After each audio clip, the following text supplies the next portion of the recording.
नमस्कार और कुछ खास है मैं आपका स्वागत है। बहुत दिनों के बाद वीडियो आ रही है इस तरह के ब्लॉग।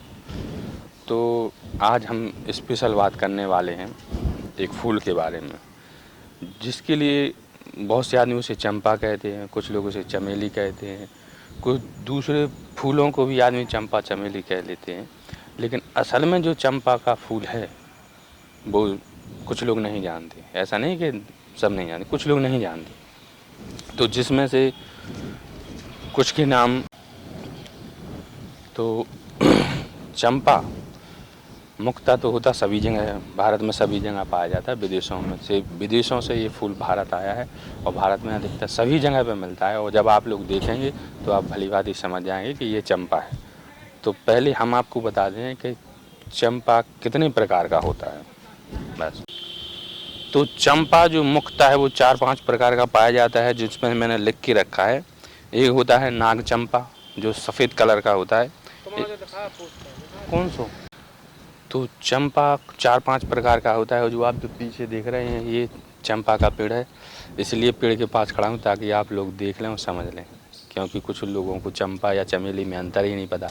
कुछ इसे चमेली भी बोलते हैं, कुछ चंपा जिन्हें जानकारी है, और इसके कई प्रकार हैं जिनको आदमी अलग नामों से जानते हैं। तो पहले आप चंपा के फूल देख लीजिए कि कितने प्रकार के फूल हैं, जिन्हें आप देख के समझ जाएंगे। तो सबसे पहले मैं आपके लिए बता दूं कि अगर पहले आप ये पेड़ देख लीजिए कि चंपा का पेड़ होता कैसे है, यानी इसकी बनावट आप लोगों ने गार्डन में तो देखी हुई, इतने भी अनाड़ी नहीं है, लेकिन आप एक गौर से देखिए। और इसके जो जॉइंट हैं, जो यहाँ पर देखिए ये जड़ें निकल आई हैं। तो ये जो जड़ें हैं ये बरसात में निकलती हैं, और अगर आप यहाँ से इसको काट के अगर कहीं लगाना चाहते हैं तो आराम से ये पेड़ तैयार हो जाएगा। ये समझ लीजिए आप, जगह जगह से इसमें से जड़ें निकलने लगी हैं। तो सबसे पहले मैं बता दूं कि चंपा जो होता है वो कई प्रकार का होता है, 4-5 प्रकार का होता है। एक तो होता है नाग चंपा, एक उसके जो पत्ते हैं जो थोड़े नाग की तरह यानी फन की तरह कटे रहते हैं, जैसे सांप का फन रहता है वैसे कटे रहते हैं। तो एक होता है नाग चंपा। नाग चंपा में सफ़ेद फूल आते हैं। दूसरा होता है स्वर्ण चंपा। जो स्वर्ण चंपा अधिकतर बहुत ही कम मिलता है, वो बहुत दूर मिलता है, अधिकतर कम ही मिलता है स्वर्ण चंपा। कनक चंपा, जो कनक चंपा होता है उसका फूल गर्मी में आता है, केवल गर्मी की सी। और इस पेड़ से बिल्कुल उलट होता है, उसका पेड़ बड़ा होता है, सागौन की तरह बड़े बड़े पत्ते होते हैं। ये रहा वो पेड़, आप देख लीजिए गौर से, कनक चंपा। और फिर होता है कटहरी चंपा, और फिर होता है सुल्तान चंपा। तो ये तो मैंने आप के लिए पेड़ बता दी कि होता कैसा है चंपा। और सबसे और अनोखी बात कि जो चंपा के जो फूल हैं वो कुष्ठ रोगों में बहुत ही कारगर हैं।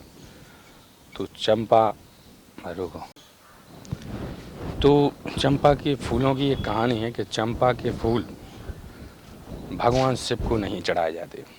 जी हाँ, ये बिल्कुल सच है कि भगवान शिव को चंपा के फूल नहीं चढ़ाए जाते। रोको, तो ये बात सतयुग की थी, जब पेड़ पौधे मुँह बुला करते थे। तो एक नदी के किनारे भगवान शिव का शिवलिंग था, और देवर्षि नारद वहाँ से गुजरी तो उन्होंने देखा कि चंपा का पेड़ है और बहुत अच्छे फूल है उसमें। तो उन्होंने सोचा कि क्यों ना मैं भगवान शिव को ये फूल चढ़ाऊँ। तो उन्होंने सोचा कि अगले दिन सुबह जल्दी आकर भगवान शिव को ये फूल चढ़ाऊँगा।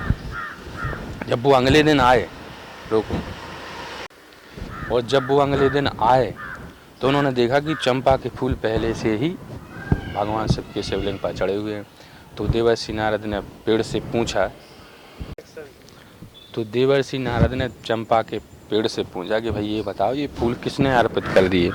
तो चंपा के फूल ने झूठ बोल दिया कि हमें मालूम नहीं। तो देवर्षि नारद ने क्रोधित होकर उसे श्राप दे दिया पेड़ को कि आज से तुम्हारे फूल भगवान शिव को नहीं चढ़ेंगे। तो चंपा के जो फूल हैं वो भगवान शिव को नहीं चढ़ाए जाते हैं। और अगर आपने ऐसी गलती है तो अब आप दोबारा मत कीजिए, भगवान शिव को चंपा के फूल नहीं चढ़ाइए। और फूल हैं जो भगवान के लिए प्रिय, आप गूगल कर सकते हैं। हाँ, और अगर आप माता लक्ष्मी को प्रसन्न करना चाहते हैं, खड़ जाने, तो चंपा के जो फूल हैं वो माता लक्ष्मी को चढ़ते हैं। भगवान सूर्य देव को चढ़ते हैं। और कामदेव के 5 फूलों में से एक है चंपा का फूल। तो चंपा में सब गुण, चंपा सब गुण संपन्न है, लेकिन उसमें एक अवगुण है कि उस पर भौरा नहीं बैठता। हर फूल पे आप भौरे को देख लीजिए, भौरा बैठता है, लेकिन चंपा के फूल पर आपको भौरा नहीं मिलेगा। इसकी खास विशेषता है, क्योंकि इसमें भौरा जो होता है जब किसी फूल में मुंह डालता है सूर्य छेद रहता है, और चंपा में वो नहीं रहता है, जिससे वो रस चूस नहीं सकता है, तो इसलिए भौरा उस पर नहीं बैठता है। तो चंपा के जो फूल हैं वो सफ़ेद होते हैं, गुलाबी होते हैं, पीले होते हैं और लाल होते हैं। तो आप देख लीजिए बारी बारी से बाहरों को। तो ये सबसे जो मुझे अच्छा लगता है चंपा का ये वाला लाल वाला फूल जो मेरे पास में है ये, और ये देखिए सफ़ेद है। और चंपा की जितनी भी वैरायटियाँ हैं वो आपको गोवा में मिलती हैं। तो कभी गोवा जाइए तो चंपा देख के आइए, मस्त चंपा रहते हैं, और आप लोगों ने देख ही लिया है। तो मिलते हैं नई वीडियो में।